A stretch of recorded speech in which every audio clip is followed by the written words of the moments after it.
I still remember the exact moment I realized my parents never loved me the same way they loved Sierra.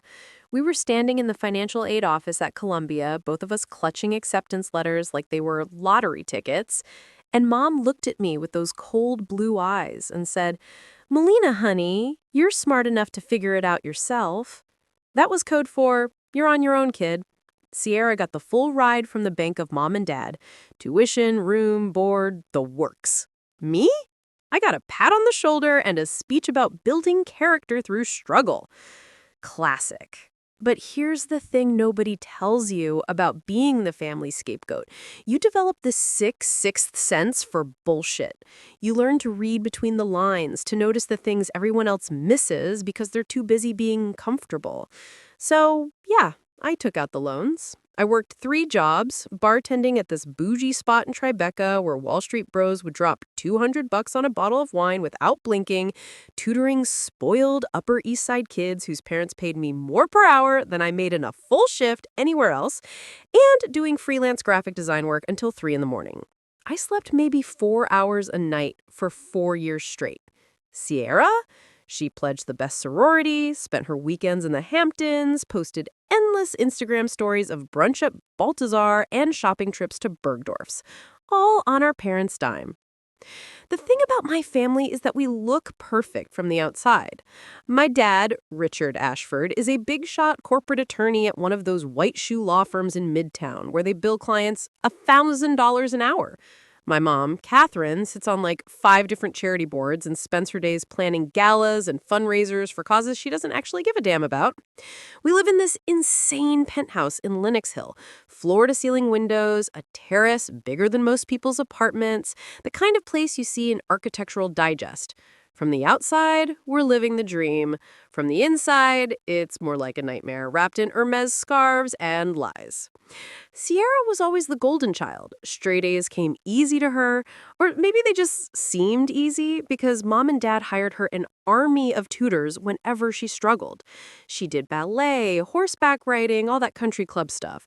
She was homecoming queen, prom queen, the whole 9 yards. And she's gorgeous, I'll give her that. Blonde hair that actually looks natural, even though she spends a fortune keeping it that way. Green eyes, the kind of bone structure that makes photographers lose their minds. Me? I'm the dark-haired, dark-eyed wild card who asked too many questions and never quite fit the mold Mom wanted. I was too opinionated, too intense, too difficult. That was Mom's favorite word for me. Difficult. College was supposed to be my escape, but it turned into 4 years of watching Sierra live my dream life while I ground myself into dust trying to keep up. We were both at Columbia, different majors, thank God, but we'd run into each other on campus, and every single time, it was like a knife to the gut. She'd be wearing some designer outfit, hair perfect, makeup flawless, surrounded by her sorority sisters who all looked like they'd stepped out of a J. Crew catalog. I'd be running from class to my shift at the bar, probably wearing the same jeans I'd worn for 3 days straight because who has time for laundry when you're working 80 hours a week on top of a full course load? The worst part wasn't even the money. It was the way my parents justified it. "Sierra's studying to be a doctor," Mom would say. Like that explained everything.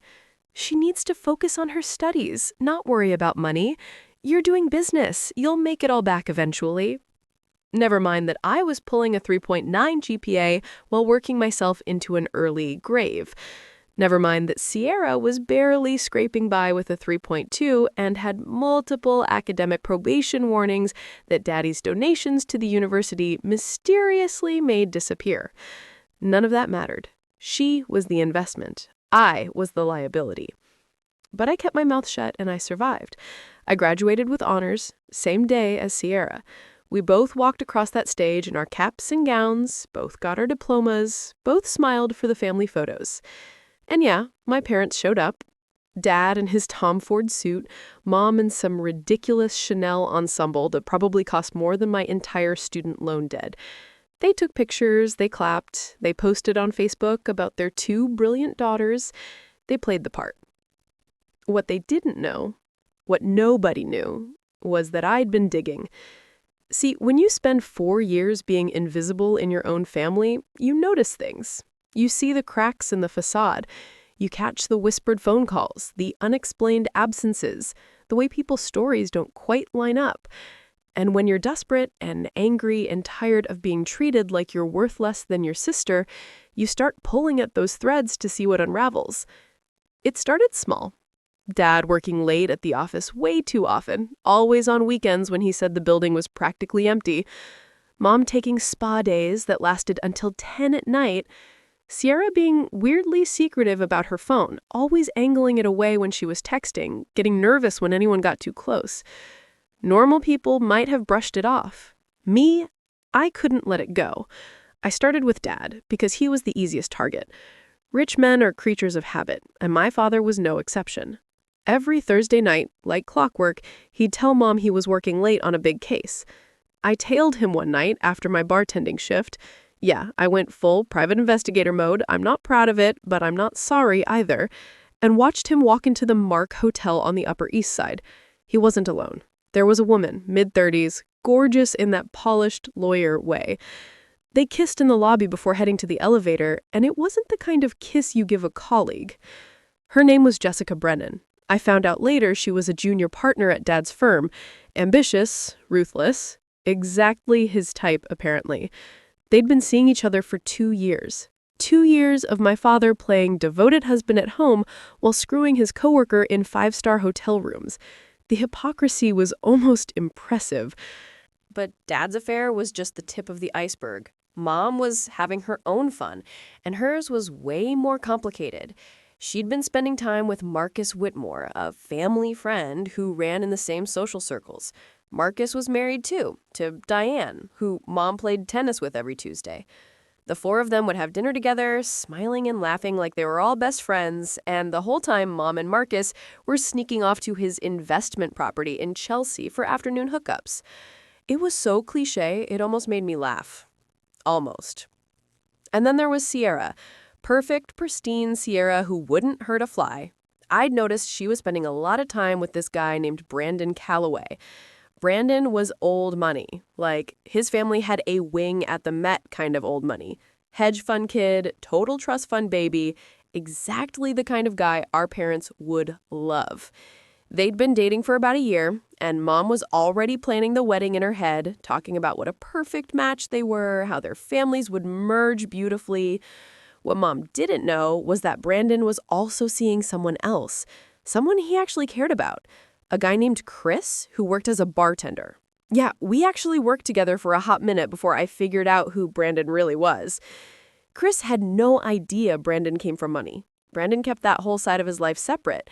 With Chris, he could be himself. With Sierra, he was playing a role, giving our parents what they wanted, securing his trust fund, keeping up appearances.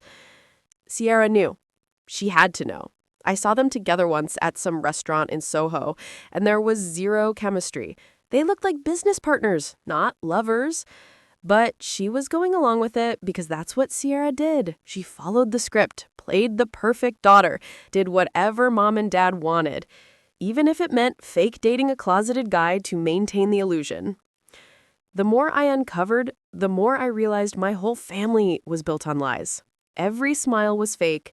Every conversation was performance art. We were all just playing our parts in this elaborate show, and I was the only one who seemed to give a damn about the truth. Graduation day should have been a celebration. Instead, it was a masterclass in family dysfunction. We went to dinner at Daniel, because of course we did, nothing but the best for the Ashfords. And everyone was all smiles and congratulations. Dad gave a toast about how proud he was of his daughters, how we were both going to do amazing things. Mom posted a photo on Instagram with some caption about blessed and grateful. Sierra was glowing, talking about her plans to take a gap year before medical school. A gap year funded by Mom and Dad, naturally, while I was starting my corporate job the following Monday because I had 6 figures of debt to pay off. I sat there pushing food around my plate, watching these people who were supposed to be my family, and all I could think was how much I wanted to burn it all down. Not out of spite. Okay, maybe a little bit out of spite, but mostly because they deserved it. They deserved to have their perfect little world exposed for the fraud it was. "Melina, you're being quiet," Mom said, her voice dripping with that fake concern she did so well. "Are you feeling all right?" "I'm fine," I said, forcing a smile. "Just tired." "Well, you've certainly worked hard," Dad said, and there was something in his tone, condescension, maybe, or pity, that made my blood boil. "I'm sure you'll do well in your new position." "Thanks, Dad," I said sweetly. "I'm sure I will, too. After all, I've had a lot of practice juggling multiple responsibilities." Sierra shot me a look across the table. She knew that tone. She knew when I was being passive-aggressive, but she didn't say anything. She never did. The dinner dragged on for another hour. More toasts, more fake smiles, more performance. By the time we finally left, I felt like I was going to explode. I needed air. I needed space. I needed to figure out what the hell I was going to do with all this information I'd collected. I started working at Rothman and Associates the following Monday. It was a good job. Solid salary, benefits, the whole corporate package. I was in their marketing department, which was perfect because it meant I spent my days analyzing behavior, crafting narratives, figuring out what made people tick. Skills that would come in very handy for what I was planning. I didn't go into this with some master plan for revenge. I'm not a psychopath. But as the weeks went by and I kept digging into my family's secrets, kept uncovering new layers of deception and lies, I realized that someone needed to hold them accountable. Someone needed to make them face consequences for once in their privileged lives. And since I was apparently the only person in this family with a functioning moral compass, I guess that someone was going to be me. I started with surveillance. I know, it sounds insane, but desperate times, right?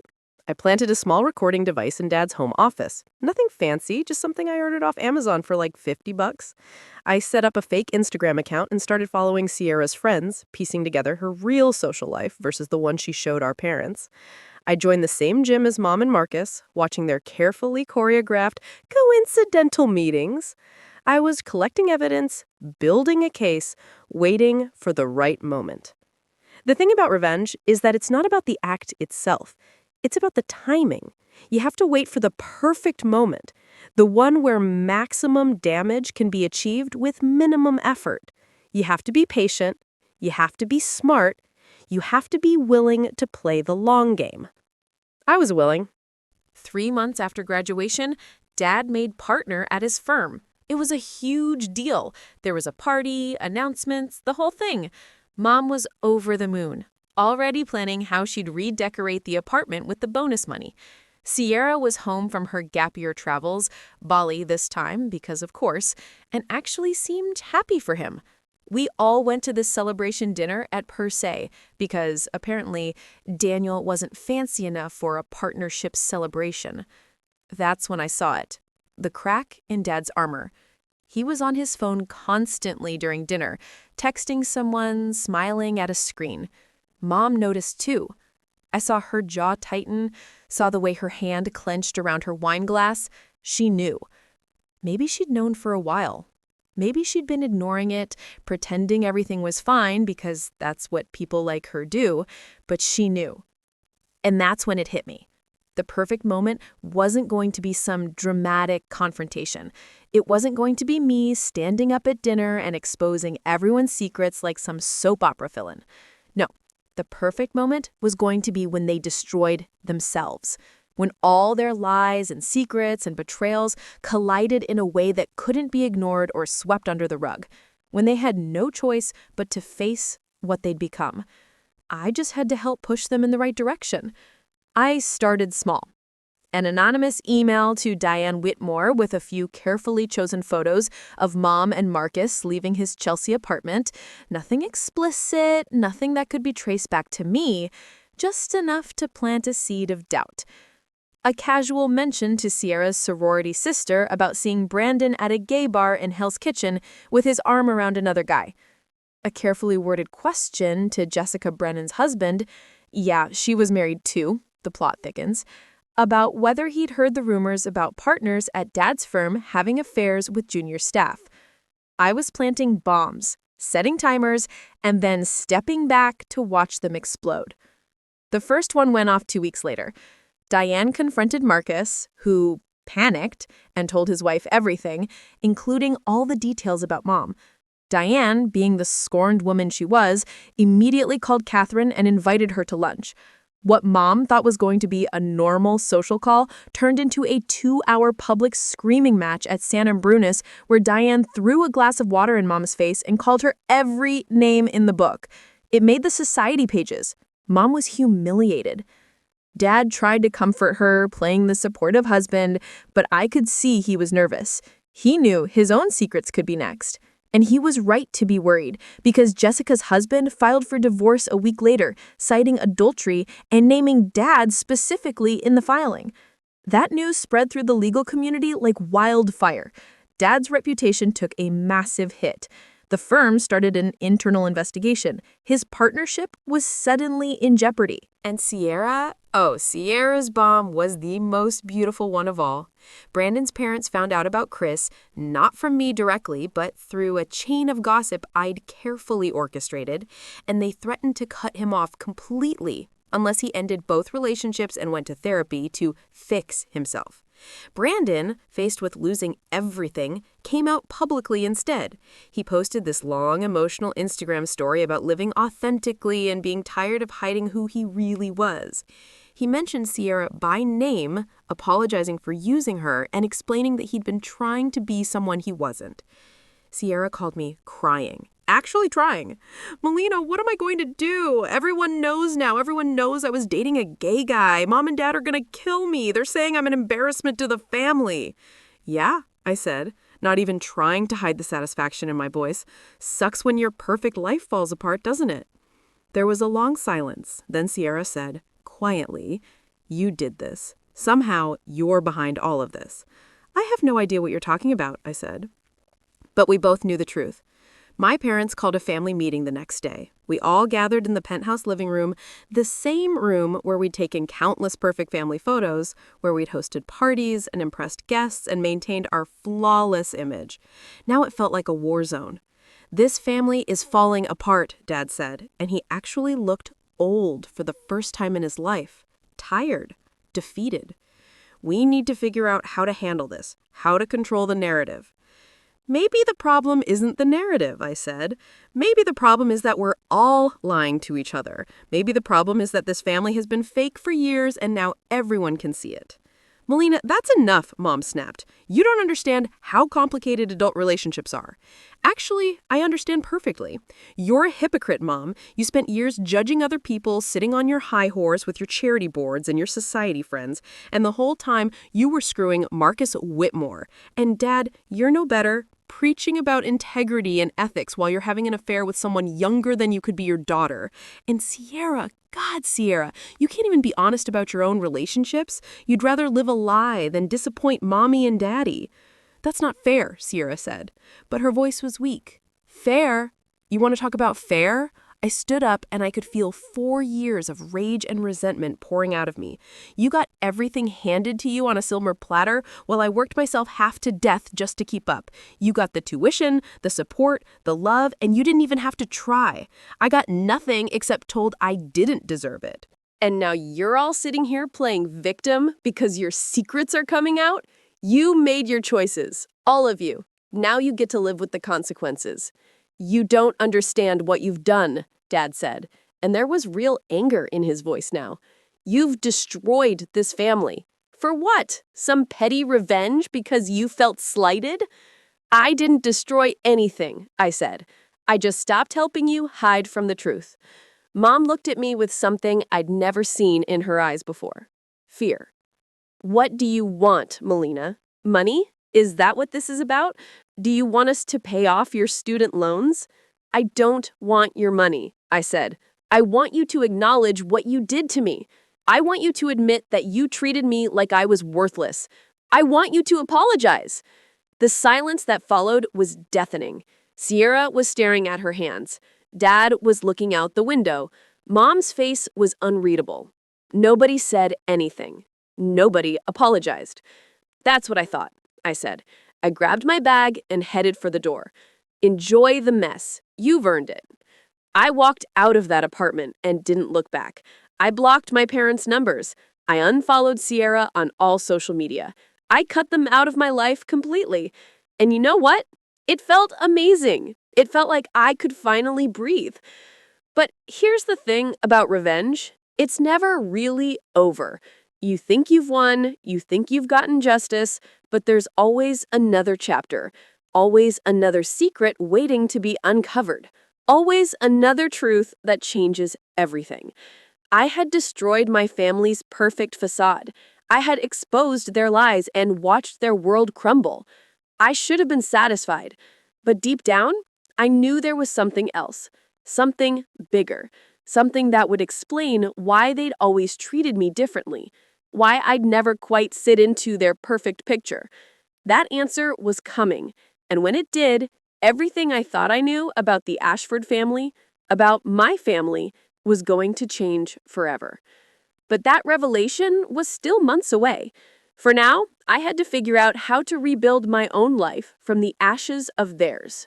6 months of radio silence from the Ashfords should have felt like freedom, but instead it felt like living in the eye of a hurricane, just waiting for the walls to close in. I threw myself into work, climbing the corporate ladder at Rothman like my life depended on it. Maybe it did. Maybe staying busy was the only thing keeping me from thinking about the fact that I'd just nuked my entire family and watched them burn. My therapist, yeah, I finally got one, only took a complete mental breakdown to make that happen, kept telling me I needed to process my feelings, face my trauma, all that psychological mumbo-jumbo. But processing meant feeling, and feeling meant remembering, and remembering meant acknowledging that somewhere under all the rage and vindication, I actually miss them. Not the people they were, but the people I'd wanted them to be. My apartment in Brooklyn became my sanctuary. It wasn't much, a one-bedroom in Park Slope that ate up half my paycheck, but it was mine. No designer furniture, no floor-to-ceiling windows, no pretense. Just me and my student loan debt and a mattress on the floor because I'd spent my furniture budget on therapy. Living the dream, right? But here's the weird thing. I was happier in that shoebox apartment than I'd ever been in the Lenox Hill penthouse. There's something liberating about rock bottom when you've spent your whole life clawing your way up someone else's ladder. Work became my drug of choice. I was pulling 60-hour weeks, taking on every project nobody else wanted, making myself indispensable. My boss, Patricia Morrison, was this badass 50-year-old who'd built her career when women in marketing were still expected to serve coffee and take notes. She saw something in me, probably recognized the hunger, the desperation to prove myself. She started mentoring me, teaching me the game, showing me how to navigate corporate politics without losing my soul in the process. "You've got fire," she told me one night when we were the last ones in the office, "but fire without direction just burns everything down. You need to learn how to aim it." I thought I had aimed it. I thought I'd targeted my revenge perfectly, surgical strikes that would teach my family a lesson without destroying them completely. But Patricia was right. I'd just been burning shit down, and now I was standing in the ashes wondering what the hell came next. Then, one Tuesday in March, my carefully constructed new life got its first crack. I was at my desk, halfway through a pitch deck for a major client, when my phone buzzed with a text from an unknown number. I almost deleted it, probably spam, right? But something made me open it. The message was short. "We need to talk.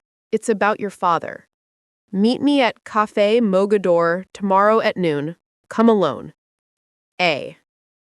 My first instinct was to ignore it. Some random person texting me cryptic messages about dad? Hard pass. But curiosity is a bitch, and I've never been good at leaving mysteries unsolved. That's what got me into this mess in the first place. So the next day, I found myself sitting at a corner table at Café Mogador in the East Village, nursing an overpriced latte and wondering if I'd just walked into some kind of trap. She walked in at 12:15, fashionably late because, of course, she was. Mid-40s, impeccably dressed in that understated wealthy way that screams old money. Dark hair pulled back in a sleek ponytail. She ordered a tea, not coffee, tea, and sat down across from me with the kind of confidence that comes from never having to worry about money or consequences. "Melina," she said, like we were old friends catching up, Thank you for coming. I wasn't sure you would. I'm not sure I should have, I said. Who are you, and what do you want? My name is Amanda Westfield, she said, and paused like I was supposed to recognize it. I didn't. I'm a private investigator. I was hired by your mother about 8 months ago to look into your father's activities. Oh, this was getting good. So you're the one who confirmed Dad's affair. Among other things, Amanda pulled out a sleek leather portfolio and set it on the table between us. Your mother paid me very well to be thorough, and I was. Very thorough. I found Jessica Brennan, of course, but I also found something else. Something your mother decided she didn't want to know about. My heart started pounding. What are you talking about? Amanda slid the portfolio across the table.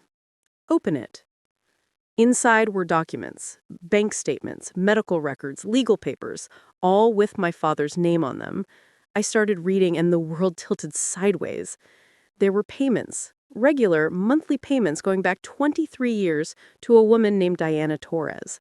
And there were medical bills for a child, a daughter. Dad has another kid, I said, and my voice sounded hollow even to my own ears. Had, Amanda corrected gently. The girl died 3 years ago, leukemia. She was 19. I felt like I'd been punched in the gut. My father had another daughter, a daughter who died. And he just kept paying Diana Torres, kept supporting her, kept this massive secret hidden while pretending to be the perfect family man? Does Mom know? She knows now. I gave her a preliminary report 8 months ago with just the basics. The payments, the woman's name, nothing about the child. She told me to drop the investigation immediately and never speak of it again. Paid me a substantial bonus for my silence. Amanda leaned forward. But then, about 2 months ago, Diana Torres contacted me. She's dying, stage 4 cancer, and she wants to meet you. Me? Why me? Because you're Richard's legitimate daughter. Because her daughter never got to meet her half-sisters. Because she has information about your family that she thinks you deserve to know. Amanda pulled out a business card and slid it across the table. This is Diana's address. She's in hospice care in Queens. She asked me to find you and deliver a message. The truth about why your parents treated you the way they did starts with her. If you want answers, she has them. But you need to come soon. She doesn't have much time. I stared at that business card like it was a live grenade. Every instinct I had was screaming at me to walk away, to let sleeping dogs lie, to leave the past buried where it belonged. But you know what's stronger than instinct? The need to know, the need to understand, the need to finally have an explanation for 24 years of feeling like I didn't belong in my own family. Why are you doing this? I asked Amanda. If Mom paid you to keep quiet, why risk telling me? Amanda's expression softened. Because I had a sister who died young, and because I spent years wondering if things could have been different if someone had just told the truth earlier. Diana's daughter, your half-sister. Her name was Maya, and from what I've learned about her, she deserved better than to be a secret. You all did. I took the card. I'll think about it. Don't think too long, Amanda said. Diana's doctors give her maybe 2 weeks. 3, if she's lucky. That night, I sat in my apartment, staring at Diana Torres's address until the words blurred together. I had a sister. Had a sister. Past tense, because she was dead and I'd never even known she existed. How many times had I walked past my father in that penthouse, eaten dinner across from him, listened to his lectures about integrity and responsibility while he was keeping this massive secret? How many times had he looked me in the eye and lied? And my mother knew. She'd known for 8 months. She'd hired a private investigator, found out about Diana and the payments, and just decided to bury it. That was so on brand for Catherine Ashford, it would have been funny if it wasn't so devastating. Why deal with messy reality when you can just throw money at people to make problems disappear? But the real question that kept me up all night was this: what did Diana Torres know about why my parents treated me differently? What truth could possibly explain 24 years of being the spare, the afterthought, the daughter who didn't deserve their investment? I called in sick to work the next day, first sick day I'd taken in 6 months, and took the subway to Queens. Diana's hospice was in a quiet neighborhood, the kind of place where regular people lived regular lives, without pet houses or society galas or massive family secrets. I stood outside for 10 minutes, trying to work up the courage to go in. Finally, I texted Amanda. "I'm here. What room?" "212, second floor. She's expecting you." The hospice was clean, but sad in that way all medical facilities are. All beige walls and fluorescent lighting and the smell of antiseptic trying to cover up something worse. Room 212 was at the end of the hall. I knocked softly and a weak voice called out, "Come in." Diana Torres was tiny in that hospital bed, eaten away by cancer until there was barely anything left of her. But her eyes, dark eyes that reminded me of my own, were sharp and clear. She looked at me and smiled, and there was genuine warmth in it. "Melina, you look just like him. Richard, I mean. You have his eyes, his bone structure.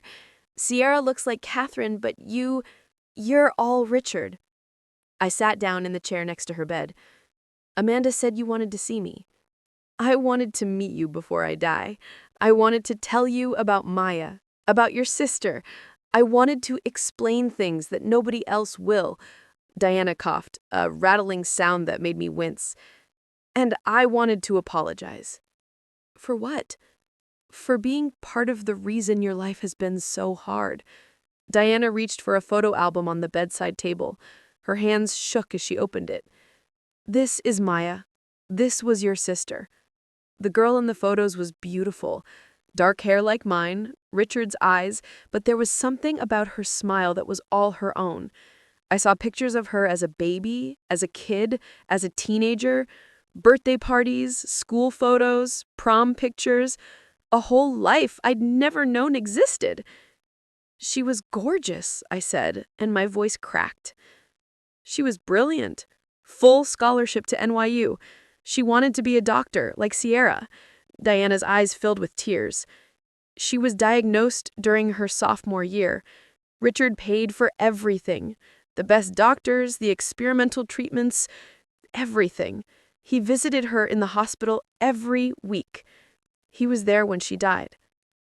"Every week?"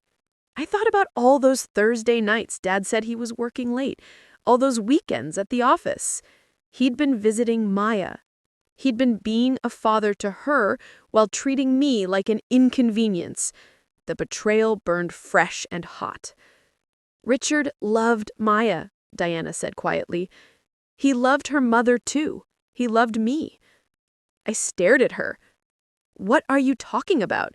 You and Dad were having an affair?" "Not an affair. A relationship. A real relationship." Diana closed the photo album. "This is the part nobody knows, Melina.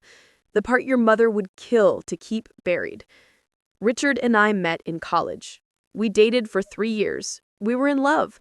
We talked about getting married. But he married Mom instead, because his parents made him.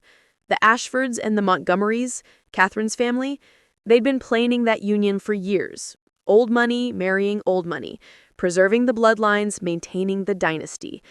When Richard told his parents he wanted to marry me instead, a girl from Queens, a scholarship student, someone without connections or pedigree, they threatened to disown him, cut him off completely. No trust fund, no law school, no future. I felt sick. "So he just left you?" "He tried to fight for us, but his parents were relentless. And then Catherine got pregnant." Diana's expression hardened. Or so she claimed.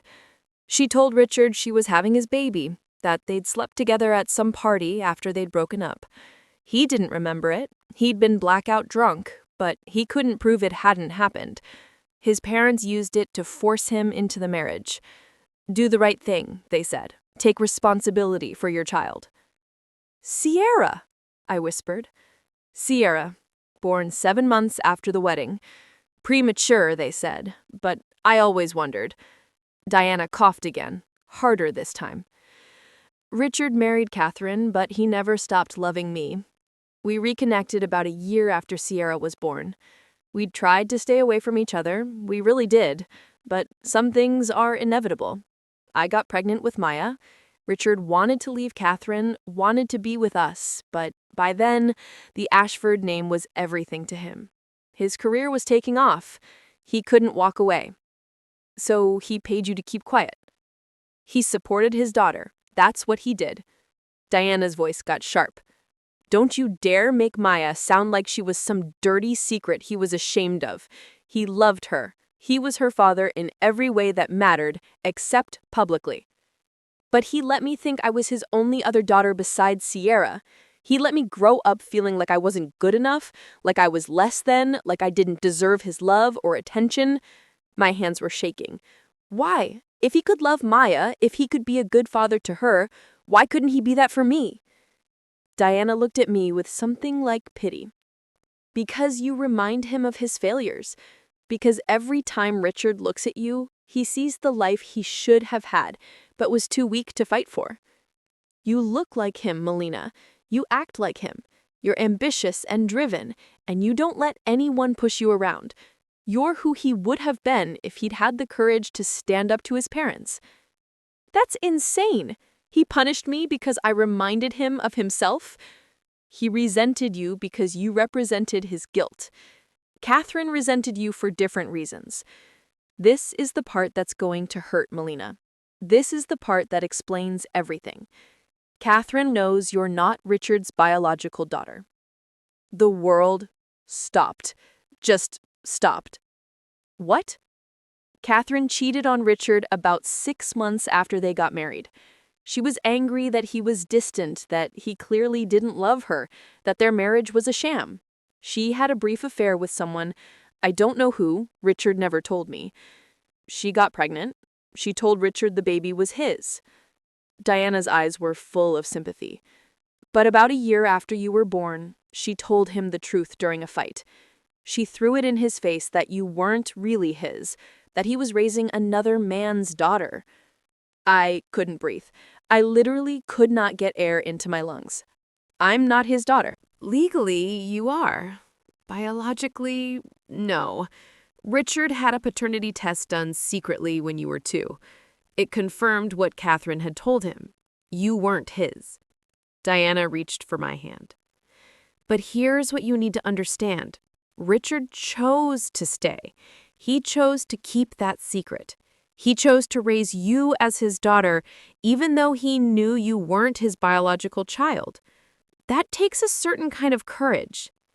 It takes a certain kind of cowardice, I said, and my voice was harsh. He stayed because leaving would have meant admitting his perfect life was a lie. He stayed because he cared more about his reputation than about me. And he punished me every single day of my life for not being his real kid. Maybe. Probably. Diana squeezed my hand weakly. But he also couldn't love you the way he loved Sierra because Sierra was proof he'd done the right thing and you were proof he'd been trapped. Every time he looked at you, he saw Catherine's betrayal. He saw the cage he'd locked himself into. He saw 24 years of living a lie. I pulled my hand away and stood up. This is too much. This is way too much. I know, and I'm sorry, but you deserve to know the truth. Diana started coughing again, violent spasms that shook her whole body. A nurse rushed in, and I stepped back, watching as they adjusted her medications, made her comfortable. When the nurse left, Diana looked at me with exhausted eyes. There's a lawyer. His name is Robert Chen. I've left him documents. The paternity test results, records of Richard's payments to me, proof of everything I've told you. He'll contact you after I'm gone.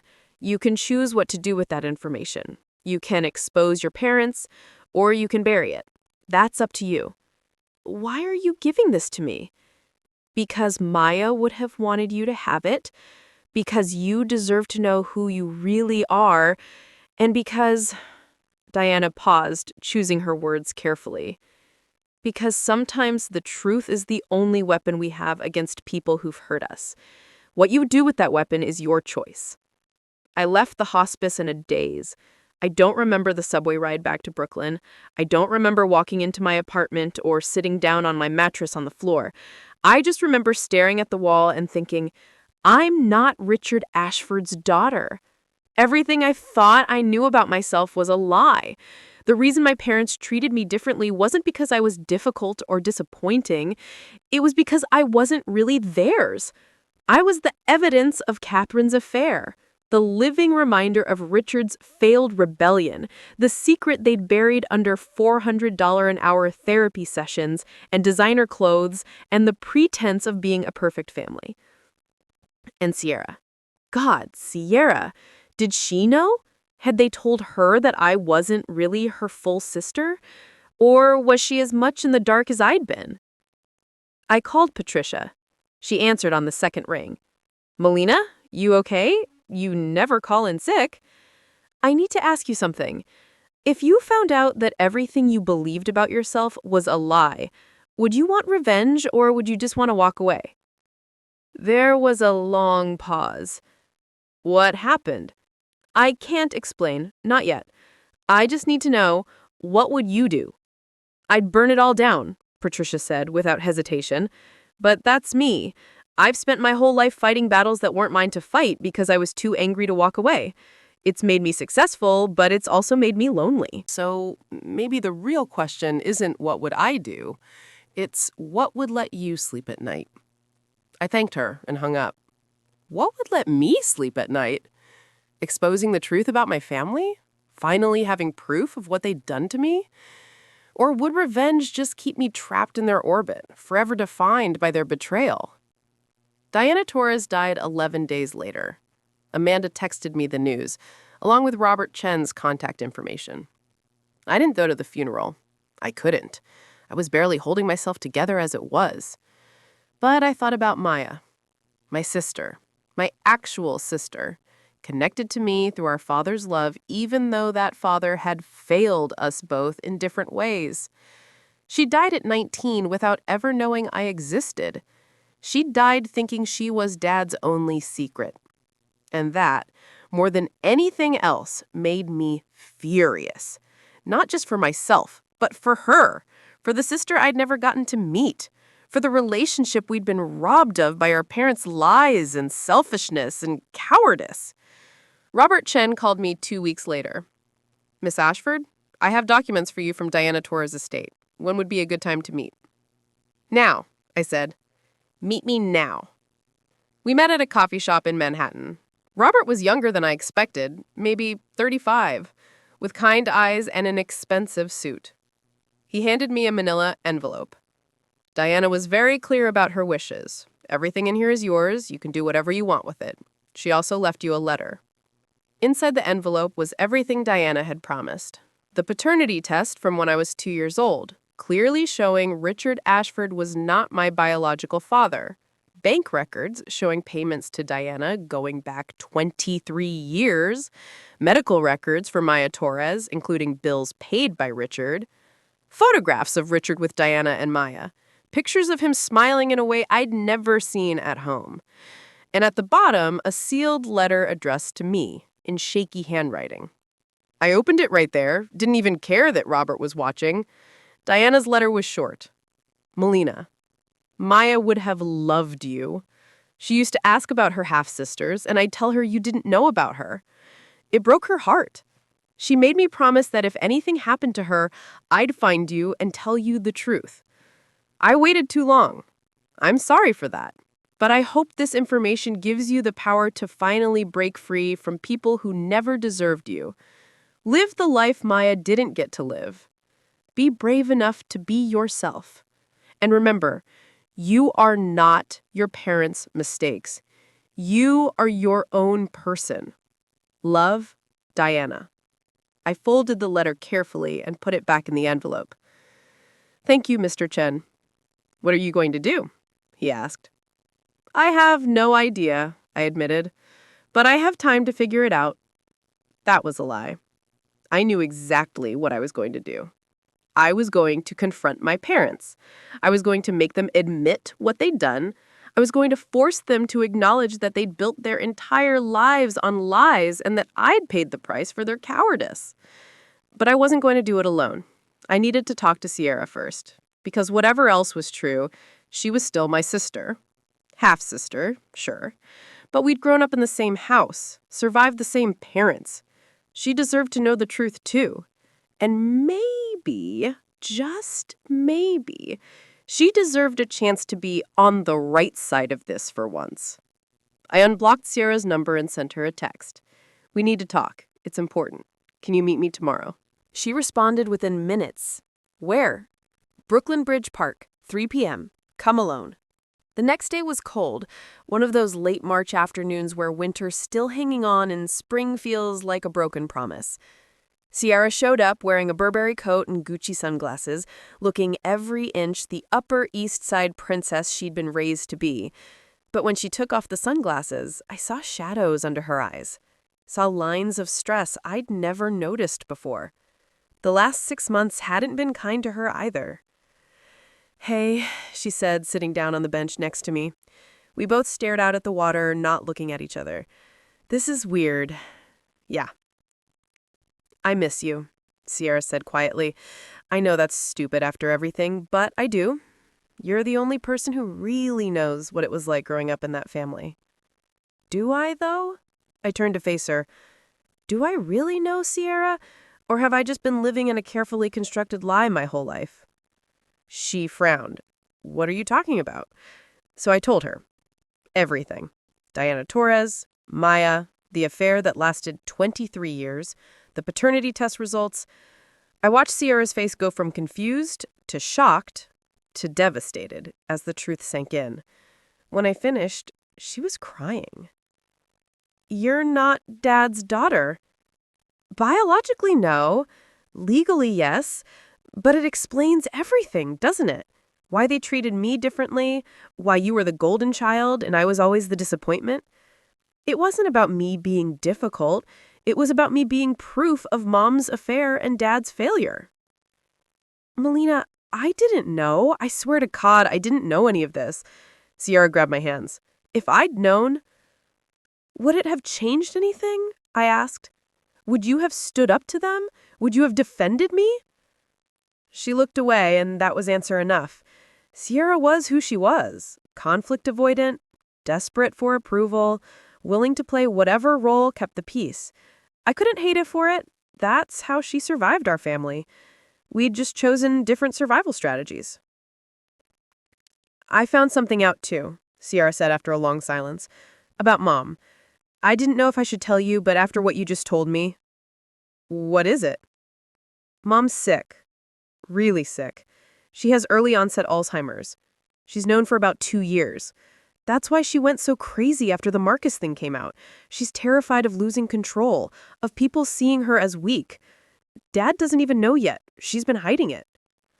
I processed this information. Catherine Ashford, the woman who'd controlled every aspect of our lives, who'd built her identity on perfection and image and power, was losing her mind, literally. The irony was almost poetic. "How do you know this?" "I found medical records in her desk a few months ago. I confronted her about it. She made me promise not to tell anyone, said she'd cut me off completely if I said anything." Sierra wiped her eyes. "I've been keeping her secret, just like I've kept everyone's secrets. I'm so tired of secrets, Melina. I'm so tired of pretending." We sat there for a long time, two sisters who weren't quite sisters, bonded by trauma and lies and the shared experience of being raised by people who should never have had children. Finally, I said, "What do you want, Sierra? If you could have anything, what would it be?" "I want out. I want to stop pretending to be someone I'm not. I want to stop living for Mom and Dad's approval. I want to live my own life." She looked at me. "What do you want?" "Justice," I said. "I want them to admit what they did. I want them to face consequences. I want everyone to see them for who they really are." even if it destroys them? They destroyed me first. Turnabout's fair play. Sierra nodded slowly. Then, I'll help you. Tell me what you need. And just like that, I had an ally. My sister, my half-sister, who'd spent her whole life being the good daughter, was finally ready to rebel. Together, we started planning the final act, the confrontation that would end the Ashford dynasty once and for all. We had the evidence, we had the motivation. All we needed now was the perfect moment to strike. That moment came 3 weeks later. Mom and Dad were hosting their annual charity gala. Because even in the middle of family chaos, Catherine Ashford would never miss an opportunity to show off. It was going to be held at the Penthouse. 200 of New York's most influential people crammed into our living room, pretending to care about whatever cause Mom had chosen this year. It would be the perfect stage for truth. Sierra and I spent those 3 weeks preparing. We coordinated with Robert Chen, made copies of all the documents, planned every detail. We were going to burn down the Ashford empire, but we were going to do it right. No anonymous emails this time, no subtle manipulation. This was going to be direct, public, and devastating. The night before the gala, I couldn't sleep. I kept thinking about Maya, about the sister I'd never gotten to know. I kept wondering what she would think of what we were about to do. Would she approve? Would she think I was taking things too far? Or would she understand that sometimes the only way to heal from lies is to drag them into the light? I'd never know. But I'd like to think she'd be proud of me. Proud that I'd finally stopped being afraid. Proud that I'd finally demanded the truth. Proud that I was fighting back against people who hurt us both. The gala was tomorrow night, and after tomorrow night, nothing in the Ashford family would ever be the same again. The night of the gala arrived with the kind of perfect spring weather that felt like a cruel joke from the universe. Clear skies, warm breeze, the kind of evening where everything should be beautiful and nothing should be falling apart. I stood outside the Lenox Hill penthouse at 7:30, wearing a black dress I'd bought specifically for this occasion. Simple, elegant, expensive enough to fit in, but not flashy enough to draw attention before I wanted it. Sierra was already inside, playing her role as the dutiful daughter, making sure everything was in position for what we were about to do. My phone buzzed. Sierra's text read, "Mom's already forgetting people's names. Dad's drinking heavily. They're both on edge. Everyone who matters is here. The Whitmores, the Callaways, Dad's partners from the firm, all of Mom's charity board friends. It's now or never." I texted back, "Give me 5 minutes, then start the slideshow." The plan was simple. Sierra had access to the AV system they'd set up for Mom's charity presentation. We'd replaced her carefully curated slideshow about childhood literacy or whatever cause she'd chosen this year with our own presentation. Documents, photos, bank statements, the paternity test, everything. We were going to project the truth onto that massive screen in the living room where 200 of New York's elite could see exactly what the Ashford family really was. I rode the elevator up to the penthouse, my heart pounding so hard I thought it might actually break through my ribs. The doors opened onto chaos. Waiters circulating with champagne, string quartet playing in the corner, guests in designer gowns and tailored suits pretending to care about children's education, while really just being seen at Catherine Ashford's legendary spring gala. Nobody noticed me slip in. I was just another guest in a sea of Manhattan aristocracy. I found Sierra near the AV control panel, looking pale but determined. "You ready for this?" she whispered. "No, but we're doing it anyway." I squeezed her hand. For Maya. For us. For every kid who grows up feeling like they're not enough because their parents are too broken to love them right. Sierra nodded and pulled out her phone. Mom's about to start her speech. That's when we hit them. Catherine Ashford took the microphone, looking every inch the gracious philanthropist in her Oscar de la Renta gown, her hair perfect, her smile bright and empty. For a moment, looking at her, I felt something twist in my chest. She was sick. She was losing her mind, literally losing the thing she valued most, control. Part of me wanted to stop this, to let her have this one last moment of glory before the Alzheimer's stole everything from her. But then I remembered 24 years of being told I wasn't good enough, wasn't worth investing in, didn't deserve the same love as Sierra. And that moment of weakness passed. "Thank you all so much for coming tonight," Mom said, her voice clear and confident. "As you know, literacy programs for underprivileged children have always been close to my heart." That's when Sierra hit the button. The screen behind Mom flickered, and her charity presentation disappeared. In its place, a single line of text appeared in massive letters: "The truth about the Ashford family." Mom stopped mid-sentence. The room went quiet. Dad, standing near the bar, looked up, his face draining of color. He knew what was coming. The first image appeared. The paternity test, blown up huge for everyone to see. Melina Ashford is not the biological daughter of Richard Ashford. Test conducted March 2003. Probability of paternity, 0%. The crowd gasped. I heard someone say, "Oh my God." I saw Mom turn, saw her face go from confused to horrified as she realized what was happening. She looked right at me, standing in the back of the room, and our eyes met. In that moment, I saw fear. Real, raw fear. But I didn't stop. The slideshow continued. Bank statements showing Dad's payments to Diana Torres. Photos of him with Diana and Maya. Intimate family photos that looked nothing like the cold, performative images from our family albums. Medical records showing Maya's treatment, Richard's name listed as father on every document. And then finally, a photo of Maya herself. Beautiful, smiling, alive, with text underneath. Maya Torres, 1997 to 2016. Richard Ashford's daughter with Diana Torres. Died of leukemia at age 19. You never got to meet her. "Turn it off," Dad roared, his voice breaking. "Turn it the fuck off right now." But we didn't. More images. Screenshots of text messages between Catherine and Marcus Whitmore. Evidence of Dad's affair with Jessica Brennan, including hotel receipts and flight records for trips they'd taken together while he told Mom he was at conferences. A complete breakdown of every lie, every secret, every betrayal that the Ashford family had been built on. The room was in chaos now. Guests were pulling out their phones, taking pictures, filming. The Whitmores were shouting at my parents. Brandon Calloway's mother was crying. Dad's law partners were huddled together, probably already calculating how much this was going to cost the firm. And Mom was standing frozen at the front of the room, staring at the screen like she'd forgotten where she was. The final slide appeared. It was Diana's letter to me, the one she'd written before she died. Sierra and I had decided to include it because it said everything we couldn't.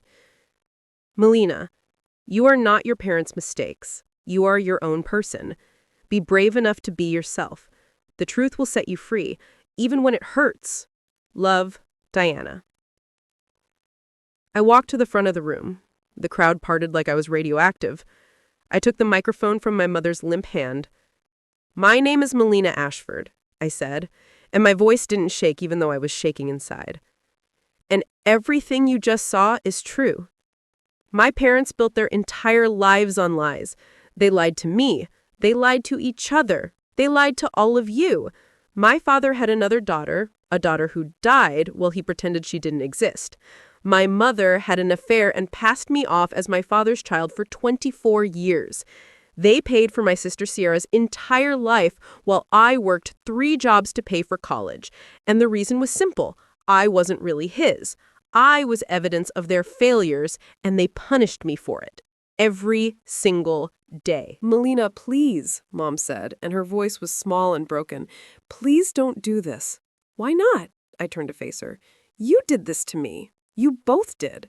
You made me feel worthless. You made me believe I wasn't good enough. And the whole time it was just because you were cowards who couldn't face your own mistakes." Dad pushed through the crowd. His face was red, his eyes wild. "You have no right." I have every right, I shouted. You don't get to play victim here, Dad. You don't get to pretend you're the one who's been wronged. You had a daughter who died, and you never even told me she existed. You had a woman who loved you, who gave you a child, and you kept her hidden like she was shameful. You chose your reputation over real love. You chose lies over truth. You chose everything except being a real father to me. You want to know why? Dad's voice was harsh. You want to know why I couldn't look at you without seeing failure? Because you're not mine. You're his. Whoever the hell Catherine slept with to get back at me. Every time I looked at you, I saw my wife's betrayal. I saw the trap I'd locked myself into. I saw 24 years of living a lie, and I couldn't. His voice broke. I couldn't forgive that. I couldn't forgive you for existing. The room was dead silent. Mom made a sound like she'd been punched. Sierra was crying openly, and I felt something inside me crack open, something I'd been holding on to for 24 years. Then you should have left, I said quietly. You should have divorced Mom, married Diana, raised Maya properly, and let me be raised by someone who actually wanted me. Instead, you stayed and made all of us miserable. You ruined so many lives trying to protect your precious reputation. I was trying to do the right thing, Dad said, but there was no conviction in his voice. You were trying to do the easy thing. There is a difference. I looked at Mom, who was swaying slightly on her feet. And you? You knew. You've known who I really was since I was a year old, and you never once tried to make it right. You just punished me for being born. I'm sick, Mom said, suddenly. I'm dying. I have Alzheimer's. I'm losing my mind, Melina, and soon I won't remember any of this. Won't remember you, or Sierra, or any of the choices I made. Is that what you wanted to hear? Is that enough justice for you? The room erupted in whispers again. This was better than any reality show, better than any scandal they'd read about in Page 6. This was live destruction of one of New York's most prominent families, and they were all witnesses. But looking at my mother, really looking at her, I suddenly saw something I'd missed before. The slight tremor in her hands, the way her eyes couldn't quite focus, the confusion that flickered across her face when too many people talked at once. She wasn't just sick, she was terrified. She was losing the only thing she'd ever valued, her mind, her control, her ability to maintain the perfect image. And soon she'd lose even the memory of why she'd done any of this.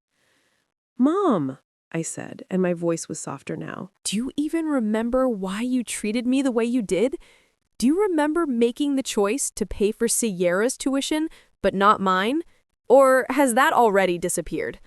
Catherine looked at me, and for just a second, I saw real confusion in her eyes. You were always so difficult, so angry. I thought if you worked for it, you'd appreciate it more. Her voice trailed off. Or maybe I was angry at Richard. Maybe I was angry at myself. I don't remember anymore. That's when it hit me, the devastating, horrible truth. My mother had destroyed my childhood, had shaped my entire life with her cruelty and neglect, and she couldn't even remember why. Soon, she wouldn't remember doing it at all. The person who'd hurt me most in the world was disappearing, and with her would go any chance of real accountability, real apology, real closure. I looked at Sierra, who was watching me with tears streaming down her face. I looked at my father, who looked older than I'd ever seen him, broken and defeated. I looked at the crowd of Manhattan elite who were eating this up like it was entertainment, and I realized something that hit me like a freight train. This wasn't justice. This was just more pain, more destruction, more lives ruined. And at the end of it all, I'd be left exactly where I started. Angry, hurt, and alone. Maya's words from Diana's letter echoed in my head. The truth will set you free, even when it hurts. But what if the truth didn't set you free? What if it just created new cages? I walked over to the AV system and shut it down. The room went dark for a moment, then the normal lights came back up. Everyone was staring at me, waiting to see what would happen next. I took a deep breath. I came here tonight to destroy you, I said, looking at my parents. I came here to make you pay for every single moment of pain you caused me. I wanted everyone to see the truth about this family. I wanted you to lose everything the way I lost everything. I paused. But standing here now, watching you fall apart, I realized something. This isn't justice. This is just more revenge. And revenge doesn't fix anything. It doesn't heal the past. It doesn't make me whole. It just creates more broken people. Melina, Sierra started, but I held up my hand. Mom, you're sick. You're losing your memory, and soon you won't even understand what you did to me. Dad, you've been trapped in a loveless marriage for 30 years, and you lost the woman you actually loved because you were too weak to fight for her. You lost Maya. You'll never get that back. I felt tears on my face, but I didn't wipe them away. And I've been so focused on making you hurt the way you hurt me that I forgot. I'm free now. I don't live under your roof. I don't need your money. I don't need your approval. The only thing keeping me tied to your toxicity is my own anger. So what are you saying? Dad asked quietly. I'm saying I'm done. I'm done hating you. I'm done trying to make you acknowledge what you did. I'm done letting you define who I am. I looked around the room at all the privileged faces staring back at me. And honestly, you people are just as bad. You're standing here gawking at my family's pain like it's a show. You don't care about truth or justice. You just want gossip. You want something to talk about at your next dinner party. I turned to Sierra. Come on, let's get out of here. Wait, Mom said, her voice shaking. Melina, wait. I'm sorry. I know I wasn't a good mother. I know I hurt you. I don't remember all the reasons why anymore, but I know I did. And I'm sorry. It wasn't enough. It could never be enough. But it was something. Maybe it was all she had left to give. I'm sorry too, Dad said, and he looked broken in a way I'd never seen. Diana told me once that I was destroying you the same way my parents destroyed me.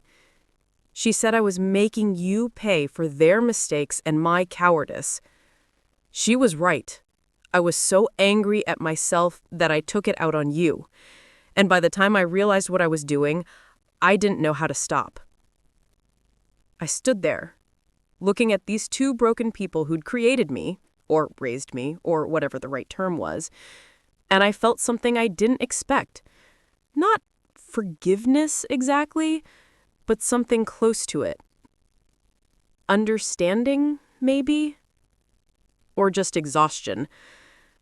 Maybe those were the same thing. I can't forgive you, I said finally. Not yet. Maybe not ever.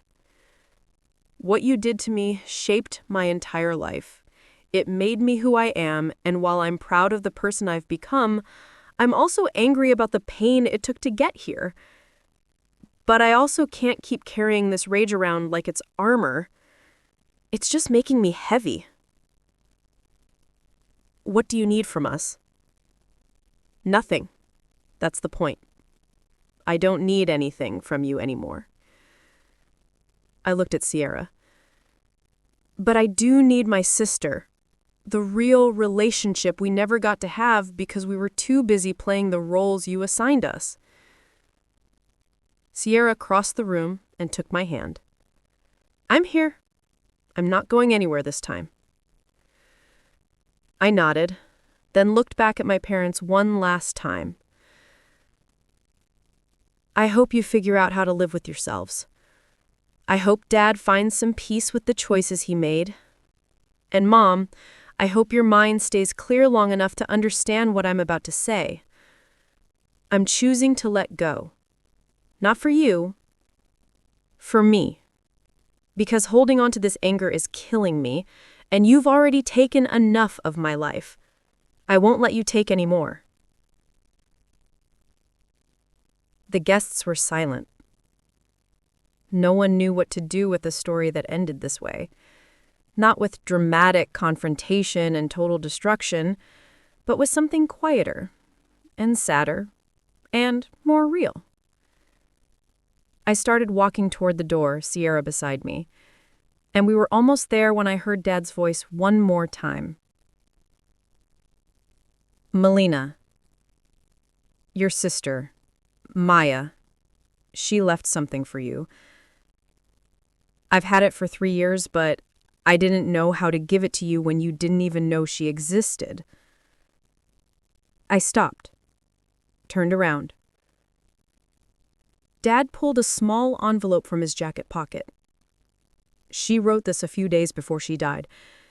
She asked me to make sure her sisters got them someday. I was too much of a coward to share it. I'm sorry for that, too."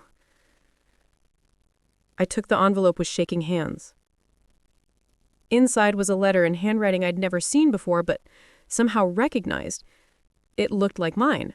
Same messy scrawl, same way of crossing T's. "To my sisters," it read at the top. "If you're reading this, I'm probably gone. I'm sorry we never got to meet. Dad told me about you, about Sierra, who wants to be a doctor like me, and Melina, who's fierce and smart and doesn't let anyone push her around. He said you didn't know about me, and that was okay. I understood why he kept us separate. I hated it, but I understood. I want you to know that I loved you anyway. I loved the idea of you. I loved knowing I had sisters out there, even if I never got to meet them. I hope you get to know each other. I hope you're there for each other the way sisters should be. I hope you're kinder to each other than our family was to any of us. And I hope you live the full, beautiful lives I didn't get to have. Be brave. Be yourselves. Be free. Love, Maya." I couldn't stop the sob that broke out of me. Sierra read over my shoulder and started crying too. We stood there in the middle of that penthouse, surrounded by shocked, wealthy people and broken parents, holding a letter from a sister we'd never known. And we cried for all of it. For Maya, for ourselves, for the family we could have been if anyone had been brave enough to tell the truth. "Thank you," I finally said to Dad, "for giving me this." He nodded, tears on his face. "She was the best thing I ever did. The only good thing, maybe. I'm sorry you didn't get to know her." "Me too." I folded the letter carefully and put it in my purse. But I'm going to honor her memory by doing what she said, by being brave, by being myself, by being free. Sierra and I walked out of that penthouse together, leaving behind the wreckage of the Ashford family empire. Behind us, I could hear the party dissolving into chaos as guests started leaving, as the scandal began to spread through Manhattan's social circles like wildfire. By tomorrow morning, we'd be all over Page 6 and society blogs. The Ashfords would be ruined socially. Dad's law career would probably survive, but never fully recover. Mom's charity boards would quietly ask her to step down. Everything they'd built would crumble. But we'd be okay. Sierra and I would be okay. We walked for hours that night, just walking through the city, talking about everything and nothing, about Maya and what she might have been like, about our childhoods and all the moments we'd missed because we'd been pitted against each other, about the future we wanted to build, one based on honesty and support and the kind of love our parents had never managed to give us. "Do you regret it?" Sierra asked as we sat on a bench in Central Park, watching the sun start to rise over the city. "Exposing everything?" "I regret that it had to happen that way," I said honestly. "I wish they'd just told the truth years ago. I wish they'd been brave enough to face their mistakes. But no, I don't regret making them acknowledge reality. The truth needed to come out. What do we do now? We live. We build something better. We choose different than they did." I looked at my sister, my half-sister, my actual sister, the only family that really mattered. We choose honesty. We choose each other. We choose to break the cycle. 3 months later, I was in my new apartment in Brooklyn, a bigger place, still nothing fancy, but with an actual bed frame and a couch. Ciara had moved in with me. She dropped out of medical school, decided to take time to figure out what she actually wanted instead of what Mom had always pushed her toward. We were building something new, something real. Dad reached out occasionally. Awkward text messages, asking how I was, whether I needed anything. I responded sometimes, kept it brief. We weren't close. Maybe we never would be. But we were at least acknowledging reality, which was more than we'd ever done before. Mom's condition was getting worse. She'd been moved to a private care facility. Ciara visited her weekly. I went once, saw her sitting in a chair, staring out a window, barely recognizing Ciara. It was heartbreaking. Whatever she'd done, whatever choices she'd made, watching her disappear was brutal. "Do you want to come next time?" Ciara asked me after one of her visits. "I don't know," I admitted. Part of me feels like I should forgive her before she's gone completely. But I also feel like I've already let go as much as I can. Forgiveness doesn't mean forgetting. It doesn't mean pretending it didn't hurt. No, Ciara agreed. But maybe it means choosing peace over pain.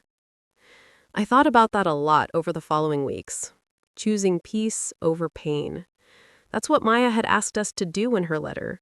To be free, to be brave, to live fully.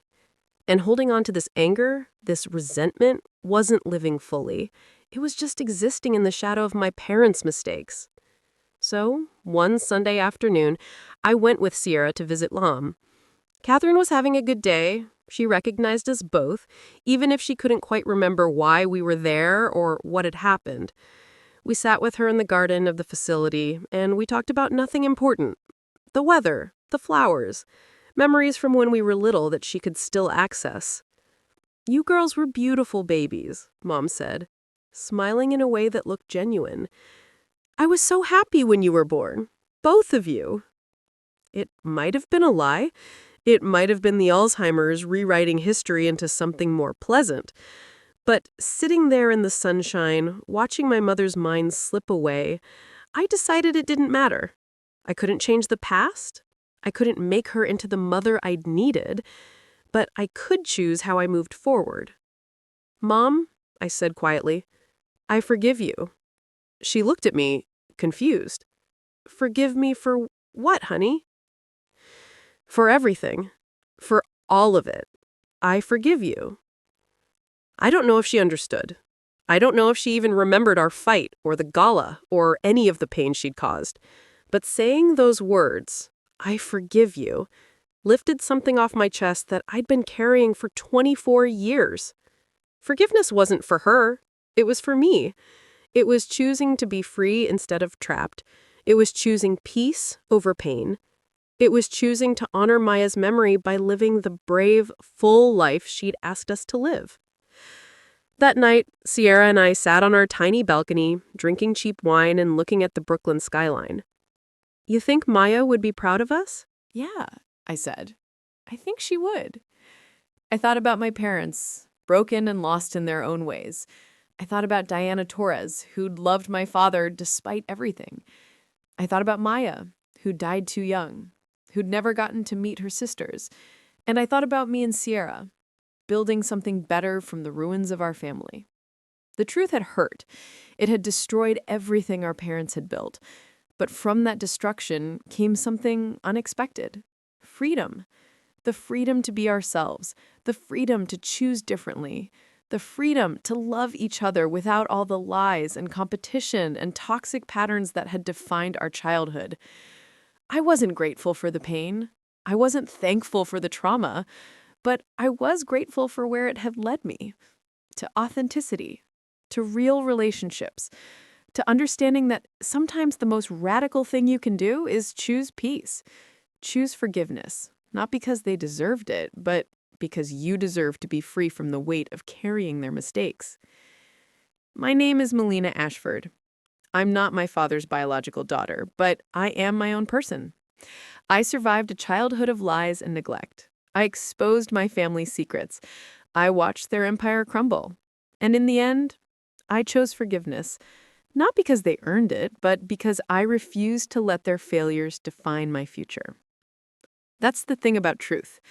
It destroys what's false so something real can grow in its place.